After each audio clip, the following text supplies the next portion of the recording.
کسی نے پوچھا کہ ہمارے ہاں جب کوئی مر جاتا ہے تو اس کے لیے کھانا کھلایا جاتا ہے اور اس کو کڑوا کھانا کہتے ہیں، میت کا کڑوا کھانا۔ اور کہا جاتا ہے کہ جو کھا رہے ہوں وہ اس کھانے کی تعریف نہ کریں۔ اگر کسی نے کہہ دیے بہت اچھا کھانا ہے بھی بہت یہ، تو پھر کوئی اور بھی مرے گا خاندان میں، کیا حکم شرع ہوگا؟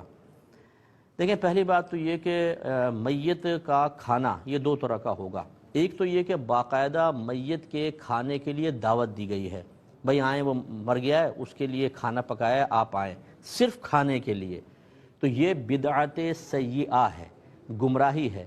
کل بدعت ضلالہ، جو نبی کریم نے فرمایا کہ ہر بدعت گمراہی ہے، اور ایک روایت میں کل ضلالۃ فی النار، ہر گمراہی جہنم میں لے جانے والی ہے۔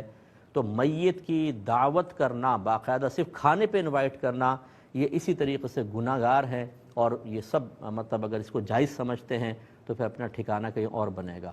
اس سے اللہ کی بارگاہ میں توبہ کرنا لازم ہے۔ اور ایک ہوتا ہے کہ قرآن خوانی کے لیے یا ویسے تعزیت کے لیے لوگ آئے ہوئے ہیں، تو اب وہ کھانا بنا لیا، بھئی آئیں اب کھانے کا ٹائم ہو گیا، کھانا کھا لیں، تو یہ پھر اس طرح، یہ اب دعوت خاص کھانے کی نہیں تھی، وہ تو کسی اور مقصد کے لیے آئے تھے، مہمان تھے، اب ان کو کھانا کھلا دیا، یہ جائز ہوتا ہے۔ اس کے اوپر اور کلام کرتے ہیں، پہلے کال لیتے ہیں۔ اچھا، یہ جو بات چل رہی تھی، دوسری بات یہ کہ اب یہ جہالت ہے کہ جی کھانے کی تعریف نہیں کرنا، کوئی اور بھی مر جائے گا، اور فرض کر لیں اگر مر جائے کوئی فوراً، تو دیکھا نا، ہم نے تو پہلے ہی کہا تھا یہ سب توہمات ہوتی ہیں، اور یہ وہاں ہوں گی، ہمیشہ یاد رکھیے گا، جس خاندان میں دین داخل نہیں ہوا ہوگا۔ ہم لوگوں نے اپنے گھروں کے دروازے دین کے لیے بند کر رکھے ہیں۔ ہمارے نزدیک دین کیا ہے؟ نماز پڑھ لو، ایمان مفصل، ایمان مجمل یاد کر لو، ترجمہ آتا نہیں ہے، 6 کلمے یاد کر لو، قرآن پاک بغیر ترجمہ تفسیر کے پڑھ لو، ایک دفعہ ناظرہ ختم کروا دو یا کسی کو حافظ بنا دو، بس ٹوٹل دین آ گیا۔ اب اس کے بعد جو گھروں میں خرافات ہوتی ہے وہ بہت زیادہ ہوتی ہے۔ اچھا، جب ہم اس قسم کی کوئی بات بتاتے ہیں، کسی کو آپ بتائیں، ارے بھائی یہ تو ایسے ہی کہتے رہتے ہیں، کرنا وہی ہے کہ جو حرام ہے، گناہ کبیرہ ہے، جو بدعت ہے، جو جہنم میں لے جائے گا، جو عذاب قبر کا سبب بنے گا، لیکن علماء کی نہیں سننی ہے۔ یہ سمجھدار ہیں علماء جو قرآن و حدیث کو بیان کر رہے ہیں، اللہ تبارک و تعالیٰ اور اس کے رسول کی حکمتیں باطل ہو جائیں، کوئی بات نہیں۔ یہ یاد رکھیں، گھر کے سرپرست اچھی طرح یاد رکھیں، یہ آپ پہ فرض ہے ان بدعتوں کو اپنے گھر سے نکالنا، چاہے اس میں کوئی ناراض ہو، چاہے آپ سے قطع تعلق کرے، وہ جائے گا کہیں اور، آپ انشاءاللہ جنت میں جائیں گے۔ ان کو ختم کریں، ان سب بدعتوں کو، یہ کچھ بھی نہیں ہوتا، یہ تعریف کر دی تو مر جائیں گے۔ خود سوچئے یہ کہاں سے آپ نے ثابت کیا؟ یہ تو غیبی بات ہوئی، اور غیب تو اللہ تبارک و تعالیٰ جانتا ہے، یا اس کے بتائے سے اس نے اپنے رسولوں کو بتایا، ان کی اجازت، اللہ کی اجازت سے انہوں نے امت کو بتایا۔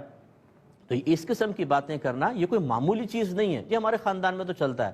آپ کا خاندان کیا اسلام سے باہر خاندان ہے؟ کیا آپ غیر مسلم ہیں؟ نہیں۔ کیا آپ اللہ کو مانتے ہیں؟ جی۔ رسول کو مانتے ہیں؟ جی۔ قرآن کو مانتے ہیں؟ جی۔ حدیث کو مانتے ہیں؟ جی۔ تو پھر ان کی تعلیم کو کیوں نہیں مانتے؟ اس لیے اس قسم کی جو بدعتیں ہمارے درمیان رائج ہیں، ان کو ختم کرنا واجب ہے۔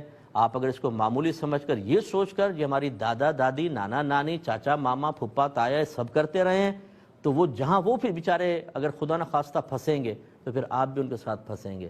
اور یہ میں آپ کو بتا دوں، آج میں آپ کو کہہ رہا ہوں نا، کل میدان محشر آپ دیکھیے گا، وہاں پہ بھی ہم سب جمع ہوں گے، اور آپ کو یاد آئے گا یہ بات، کیونکہ سب چیزیں یاد آئیں گی کہ اس وقت یہی چھوٹے ان بڑوں کو برا بھلا کہہ رہے ہوں گے، جن کی آج اندھی پیروی ہم کرتے ہیں، اندھی تقلید کر رہے ہوتے ہیں، اور جو اصلاح کرنے والے صحیح علماء ان کی بات نہیں سن رہے ہوتے، کل آپ ہو سکتا ہے لعنت ملامت کر رہے ہوں کہ آپ لوگوں نے مروا دیا ہمیں، اور وہ جواب میں کہیں گے ہم نے کوئی کہا تھا کہ تم ایسا کرو، اور جھگڑا ہوگا، لیکن پھر وہاں رعایت نہیں ملے گی۔